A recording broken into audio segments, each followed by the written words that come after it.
بسم اللہ الرحمن الرحیم۔ حضور اکرم صلی اللہ علیہ وآلہ وسلم شب معراج میں بیت المقدس کی طرف جاتے ہوئے مصر کے قریب ایک مقام سے گزرے تو انہیں نہایت اعلیٰ اور زبردست خوشبو آنے لگی۔ آپ صلی اللہ علیہ وسلم نے حضرت جبرائیل علیہ السلام سے پوچھا کہ یہ خوشبو کیسی ہے؟ جواب ملا کہ فرعون کی بیٹی کی باندی مشاط اور اس کی اولاد کی قبر سے آ رہی ہے۔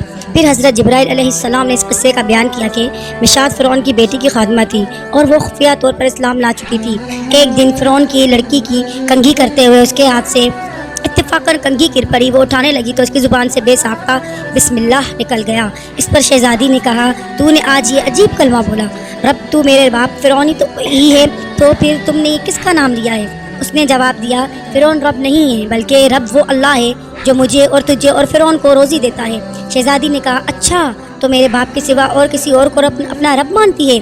اس نے جواب دیا، ہاں میرا، تیرا اور تیرے باپ کا سب کا رب اللہ تعالیٰ ہی ہے۔ شہزادی نے اپنے باپ سے کہلوایا۔ وہ سخت غضبناک ہوا اور اسی وقت اسے برسر دربار بلوا بھیجا اور کہا، کیا تو میرے سوا اور کسی کو اپنا رب مانتی ہے؟ اس نے کہا کہ میرا اور تیرا رب اللہ تعالیٰ ہی ہے جو بلندیوں اور بزرگی والا ہے۔ فرعون نے اسی وقت حکم دیا کہ تانبے کی جو گائے بنی ہوئی ہے اس کو خوب تپایا جائے اور جب بالکل آگ جیسی ہو جائے تو پھر اس کے بچوں کو ایک ایک کر کے اس میں ڈال دیا جائے، آخر میں خود اسے بھی ڈال دیا جائے۔ چنانچہ وہ گرم کی گئی۔ جب آگ جیسی ہو گئی تو حکم دیا کہ اس کے بچے کو ایک ایک کر کے اس میں ڈالنا شروع کر دے۔ اس نے کہا، بادشاہ ایک درخواست ہے، میری منظور کر دو، وہ یہ کہ میری اور میرے ان بچوں کی ہڈیاں ایک ہی جگہ ڈال دینا۔ اس نے کہا، اچھا، تیرے جو کچھ حقوق ہمارے ذمہ ہیں اس لیے یہ منظور ہے۔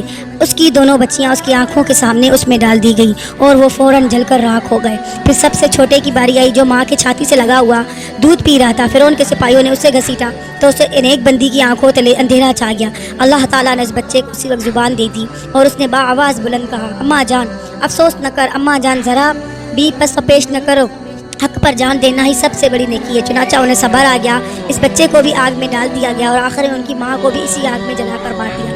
یہ خوشبو کی مہکیں اسی جنت کی محل سے آ رہی ہیں جو اللہ تعالیٰ نے اس خادمہ کو تحفے میں دی ہے۔ سبحان اللہ۔